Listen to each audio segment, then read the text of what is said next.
you, the master of this stupid stuff. Wild Wild West. I don't have a radio. Jacob the Liar. Well, I'm not expecting flowers, but will we call each other? Well, look, I was kind of hoping for flowers. Message in a Bottle. What do these films have in common? Well, either I think, or Joel Siegel thinks, or we both think that they are very, very bad movies. And on this special edition of the worst movies of 1999, we're going to let them have it. I'm Roger Ebert of the Chicago Sun-Times. And I'm Joel Siegel of ABC's Good Morning America. It's payback time. Sweet revenge. Okay, just a word before we begin. The traditional ground rules for this program, set up years ago by Gene Siskel and myself, are we don't pick on obscure little films, no matter how bad they are. We pick on big, visible films since they're more likely to be seen by more people and therefore cause more suffering. And we're calling our first category New But Not Improved, TV material recycled into unnecessary feature films. And my choice is Inspector Gadget, a cartoon that simply looked preposterous as live action. Matthew Broderick starred as the Gadgeteer, who could summon up amazing gizmos if only he could remember the right cue words. Go, go, Gadget! Coil! Skates! I meant skates! Come here, Carl Lewis. Forward! Halt, sir! Forward! Oh, for crying out loud! Fans of the TV cartoon were enraged that the movie showed them the face of the arch-villain, Dr. Claw. He always went unseen on TV, and they didn't want to see him in the movie. One person who might agree with them is Rupert Everett, who played Dr. Claw. One of the freedoms of cartoons is their freedom from the ordinary laws of time and space, and in animation, we accept that, but in live action, unless it's done very well, it's not funny, it's just peculiar, and that's what this movie was. I kept waiting for the gadget that would allow me to walk out of the theater, but it's not as bad as my pick in this category, Christopher Lloyd and Jeff Daniels, who star in my favorite Martian, a film version of the 60s TV series that starred Ray Walston. Among other felonies these filmmakers committed is one comedy writers called joking the joke. That's where filmmakers try to get the audience to think a movie's funny because the characters have funny hats or drive funny cars. I have yet to see a successful comedy where the hero drives a funny car. And my favorite Martian, Jeff Daniels, drives a 61 Valiant, misidentified, if I heard correctly, as a 62 Plymouth, but then the entire film was misidentified as a comedy. We're gonna crash! I think not!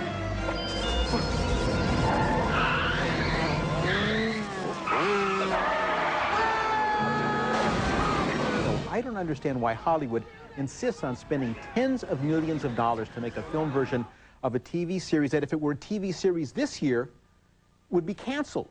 Maybe the test they should use is, was the show any good in the first place? Aha. For example, the Flintstones kind of translated a little bit better than this. Now, my thumb was down on this. I did like Christopher Lloyd. I did like some of the special effects, so I didn't hate it as much as you did, but I think you've asked an excellent question, and I think the answer is because these shows are brand names. People have heard of the show, so therefore they've heard of the movie, and you don't need to spend as much money to establish it. Maybe that's the reason. But we have to suffer through them. Speaking of Yes, we which, do. the next category we suffered through, Mopey and Dopey. No, it's not Love Gone Sour Among the Seven Dwarfs. It's Love Stories Gone Sour at a theater near you. What would a worse list be without a Kevin Costner movie? This year he gave us two to choose from. It was close, but I'll go with Message in a Bottle, a slick, expensive, absolutely obvious and uninteresting tearjerker. Robin Wright Penn finds a message in a bottle, a love letter meant for a wife who died. She traces the typewriter, tracks down the writer, who just happens to be Kevin Costner. This was going to be my signature boat, the one we'd never sell. And when will you finish it?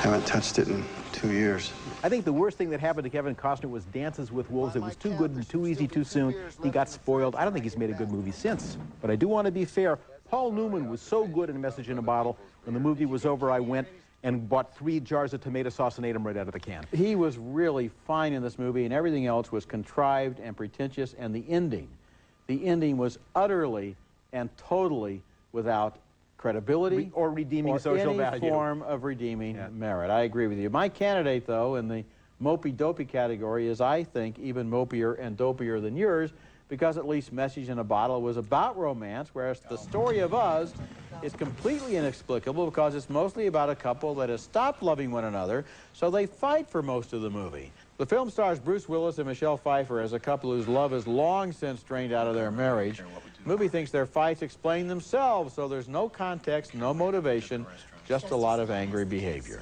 2 Italian ices, please. Honey, you don't have to say Italian. We're here, they know. So what are you saying, that if I'm in Belgium and I order a Belgian waffle, I just say waffle? Yes, just like if you were in Ireland and you wanted a bowl of Irish stew, you'd just say stew. Michelle Pfeiffer and Bruce Willis are good actors and attractive people, but who in the world thought it would be entertaining to show them as two miserable sad sacks? I guess it was Rob Reiner who made this movie. I mean, if this had been a movie with the ambition to probe deeply into marital problems, that would have been one thing. But The Story of Us is as shallow as it is depressing. I had heard that it started as a comedy, and they decided to make it serious. I don't know why, but the best line, I have to quote our peer and my friend Janet Maslin of the New York Times, who said, this movie is so bad, people in the audience who weren't married were filing for divorce. Coming up next, big stars and big bombs. Excuse me? The original Toy Story is coming to video in a special edition at a great low price. Get the movie that started it all. You don't have one? Get one! Now with special bonus programming that gives you the real story behind Toy Story. On this special edition, January 11th. In feature films, the production assistant gets stuff where it needs to be. A dozen glaze, a dozen chocolate. So my car is pretty much my office. Last week, I moved a flock of geese and 25 bowling balls. In 8 days, I drove about 1,000 miles. Some people may have a window office or a corner office. Me, I've got a window office that corners. The hard-working Saturn SL. Julie, what's your 20? I'm in the car. You've been working hard all day, and now it's time to kick back and reach for a cool one.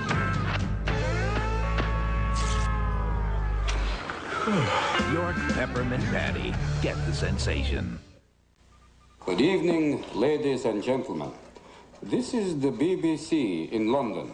That's Robin Williams in a scene from Jacob the Liar, a very unhappy addition to my worst films of the year list.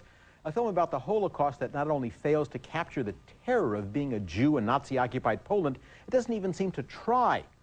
Williams plays Jacob, who pretends he's heard on a radio that Russian troops will soon liberate his ghetto. It's not that Jacob lies. The film bends truth and historical fact for the convenience of the plot. Here is my, do I call it my favorite? Jews in Nazi-occupied ghetto getting a lunch break with lunch. How could you tell they were American tanks? Well, you get to know the difference. You know, American tanks, it's a different noise entirely. What kind of noise? Clean. There's too much in Jacob the Liar that just isn't kosher. No signs in Yiddish. A young girl celebrates Shabbat, a word Eastern Europeans didn't use in 1944. With so many denying that it ever even happened, the Holocaust deserves attention to detail. This is a serious worst movie. Oh, it really is bad, and without any of the heart that it thinks it has. So it's cloying because it thinks it's moving you and it's just kind of amazing you.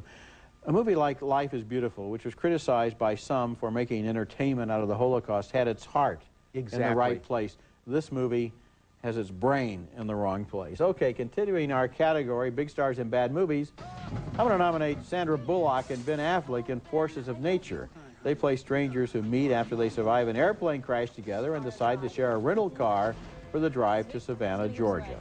Two wayward travelers stuck in a jail with a guy named Vic. Suspect is Victor Franco, 3 priors for possession. The journey includes all kinds of shamelessly contrived adventures, arrests, crashes, trees that fall on their car, storms they get in. Then they find themselves performing in a strip club. This isn't a story, it's an explosion at the road movie cliche factory. Forces of Nature is a dead zone of boring conversations and contrived emergencies, ending with a crashing, jaw-droppingly unbelievable anticlimax. And as for romantic chemistry, Affleck acts like he's chaperoning his best friend's sister as a favor, not a lover. And the premise, it's a terrific premise. Two people who don't know each other come together. We've some of the best movies ever made, the best stories ever told like that. And this, well, that's the cute meet, you know, where two people meet each other and then they get to like each other. But come on, no two people have ever had this many adventures in a lifetime, let alone in a week.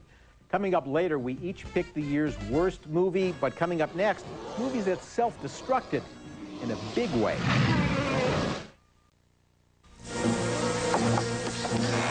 What is she doing?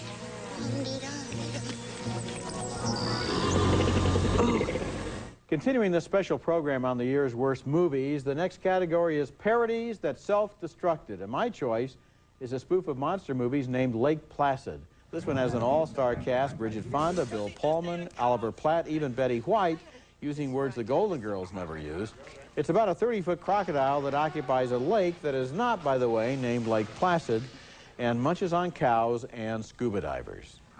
White perch. Are they feeding? They aren't feeding. They're scared.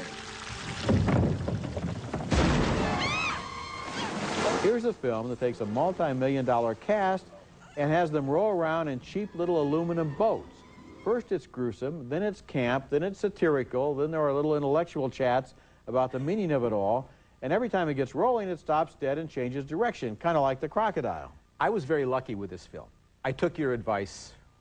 I missed it.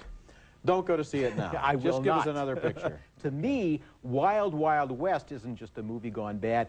Wild Wild West represents the very worst about the Hollywood system. They can create huge and amazing special effects, but they can't solve the simplest problem in filmmaking: how to tell a story. Why spend millions to reshoot the ending when the beginning stinks too?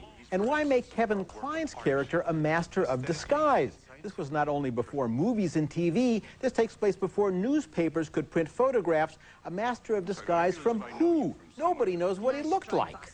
Please, I realize I look like something out of James Fenimore Cooper, but I assure you I mean you no harm. My name is Artemis Gordon, and if I'm not mistaken, you're in trouble.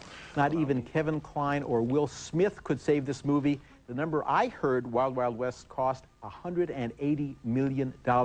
This isn't just a worst movie, it's an epic worst movie. You know what happens with some of these? I think that they start out with the special effects and they block in all of those sequences, and then there is a timetable for a release in the theaters and a timetable for using all of the millions they've spent, and no time to stop if they realize they don't have a story, characters, or a script. Also, you get the feeling that they spend so much on special effects, they've got to use them whether they work or not. Yeah, and usually they don't. Our next category of bad movies we're calling What's the Matter with Kids Today? And my choice is Cruel Intentions. Here's the story. Ryan Philippe bets Sarah Michelle Gellar he can bed Reese Witherspoon. If Ryan loses, Sarah Michelle gets his Jaguar. If he wins, I'll give you something you've been obsessing about ever since our parents got married. Cruel Intentions is based on dangerous liaisons with Glenn Close and John Malkovich, but they were grown-ups, and that happened in 18th century France. So some Hollywood genius who I will bet my car doesn't have a teenage daughter said, hey, let's remake it and make them high school kids. It happens to be a well-made, good-looking film, but to me, that makes it even worse. You know, I like this movie. And I especially like Ryan Philippe, who kind of plays the James Spader role. And what I liked about the film was that the kids are allowed to be smart and articulate and to use language as if they knew what words meant and they loved what words meant. But should 16 and 17-year-old kids be the subject of a movie that's going to be R-rated, that's about deflowering a, you know, Joel, a high school girl? There were 12 or 15 movies last year about who's going to go to the senior prom, and all of them had a lot of sex in it. This is the only smart one, so why penalize it? Because this was the one that I liked least. Okay, I have a nomination in this category that I think is a whole lot worse than Cruel Intentions. It's called Jawbreaker.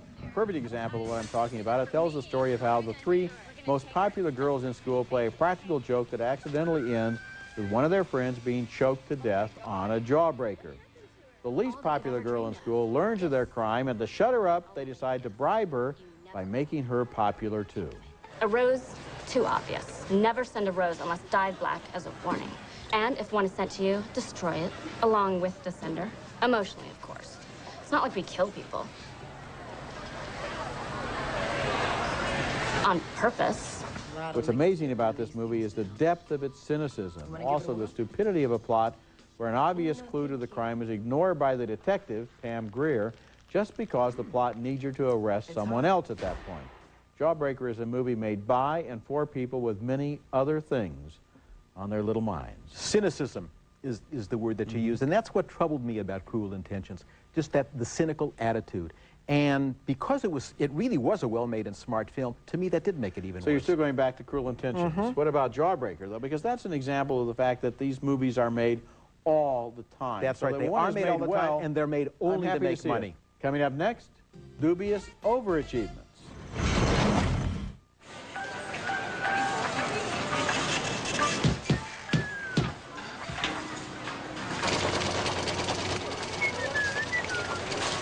Excuse me, where's plywood?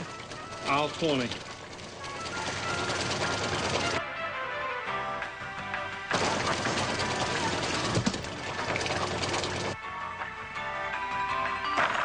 Are you a prodigy? Prodigy Internet. You lingered over the coffee pot. Now you can't eclipse it. A spicy lunch and your breath is hot. Now you can't eclipse it. Discover new Eclipse gum from Wrigley. Each piece delivers a powerful burst of fresheners that quickly eliminate the strongest mouth odors. Say goodbye to all of that. Erase bad breath in seconds flat. Now you can eclipse it, yeah. Now you can eclipse it. It's new Eclipse sugar-free gum from Wrigley. Okay, we call our next category dubious overachievement, and my nominee is Magnolia. And what's sad is that Magnolia starts great and stays great for 2 hours. A terrific cast: Julianne Moore, Jason Robards, Philip Seymour Hoffman, Tom Cruise. Wow, the way you have never seen him. And just when you're wondering how writer-director Paul Thomas Anderson can weave all these storylines together, you realize he can't. I have so many debts, so many things. I have my surgery, my oral surgery coming. What surgery? Oral surgery! Corrective teeth surgery. What is that? Braces. There's one desperate sequence when dying people sing a song, and then a special effect I can't begin to describe that has nothing to do with anything we've seen before that I couldn't watch. Literally could not watch. This is not a genius. Well, this is a very talented filmmaker who needs someone like the old-fashioned movie moguls to throw the script back in his face and say, come on, This is our biggest disagreement on this show. And Paul Thomas Anderson, his previous movie was Boogie Nights, has surpassed himself with this film, and I especially liked the very stuff you didn't like, the magic realism that takes place. There was something, I'm not going to give it away, that amazed and delighted me, that was so refreshing that something happened at the end of a movie which was completely consistent with the way it was set up with all of those urban legends, so it was prepared for, and then I'm sitting there seeing something new that I hadn't seen before. Boy, there are a lot of sense. things you could see that you haven't seen before that I just didn't want to look at, and this was about 4 million of them dropping from the sky. Okay, well, in that case, we disagree on that one, but of all the overblown dumb movies of 1999 that I would put on my list, one of my choices would certainly be The Messenger, the story of Joan of Arc. The story of Joan of Arc is, of course, is essentially the story of a young girl's struggle with her conscience and with the terrors of the medieval Inquisition. At least that's what you think, but not here. Luc Besson's film thinks Joan's story is essentially a war movie and spends so much time on the battlefield that Joan becomes sort of a female French Braveheart.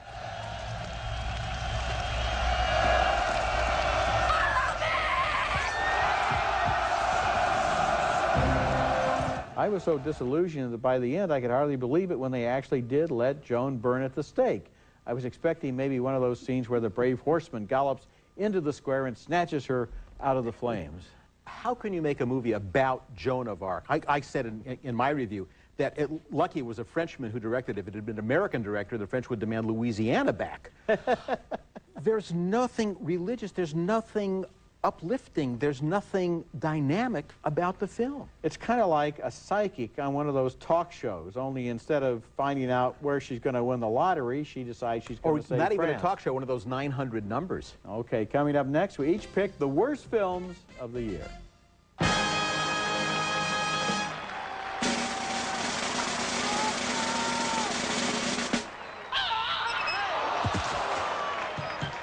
Mounds and Almond Joy, because everybody needs a 5-minute vacation. The exciting thing about this ride isn't the 90-foot drop. It's the woman in the front seat.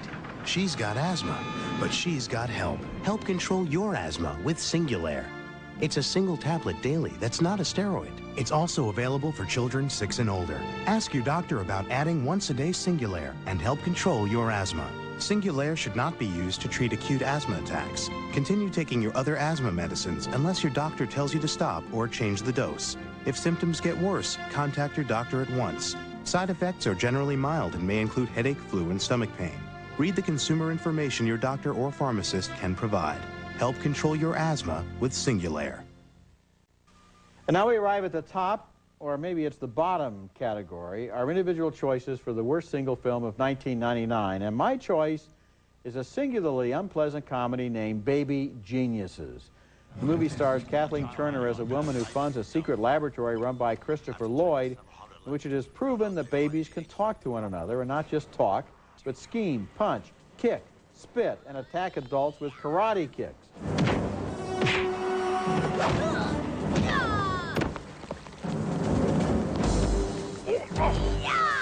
When the babies talk, special effects make their little mouths seem to move kind of like those talking photographs on Conan O'Brien that aren't quite lined up with the words. The effect on me was Goosebumps crossed with the fingernails on a blackboard effect. This is a terrible movie. It is a very bad movie. It's a truly terrible movie. Who comes up with the idea, let's destroy infancy, let's destroy young children? Who wants to see a baby karate champion? And who gives somebody $15, $20 million to make it? Who indeed? My worst, the ominously titled Pokemon, the first movie spawned by the fad that has led to robberies, muggings, even counterfeit rings, mostly in the under 10 set. But that's not why this is the worst film of the year. We're told the fact that parents can't figure out Pokemon is part of the reasons kids love them so much, as if we don't have enough prying our families apart. But even that's not why this is the worst film of the year. Who will rule? My super Pokemon or your pathetic group of spineless, inferior Pokemon? The first movie I ever saw was Pinocchio. A kid's first movie should be that magical. And Roger, I feel sorry for kids whose first movie was Pokemon. Not special, just venal. Not magic, just there to make money. You know, you're right. It's just action and violence and colors and noise. It's not a story. It has nothing to say to the imagination, nothing to say to the heart, and nothing to say to the mind. We're taking our kids and we're giving them basically entertainment junk food. Oh, but this was supposed to be an upbeat show. Joel, thanks a lot for being here. Thanks for having me. It was fun to be in the balcony. We had a few disagreements, and that's part of the game. Remember, you can hear our reviews on the web at ebert-movies.com, part of Go Network, and my print reviews are at suntimes.com/Ebert. Next week, some new movies, including Woody Harrelson and Antonio Banderas as battling boxers in Play It to the Bone, and also Winona Ryder and Angelina Jolie as mental patients in Girl Interrupted. That's next week, and until then, the balcony is closed.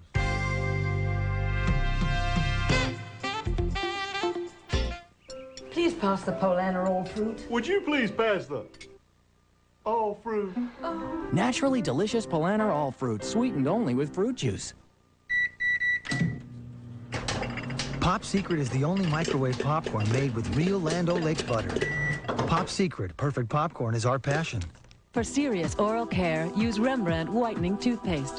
For extra whitening with less abrasion. For a healthier mouth, for the life of your teeth. Rembrandt toothpaste. Introducing America Online new version 5.0. Now it's easier to stay in touch and even easier to get started.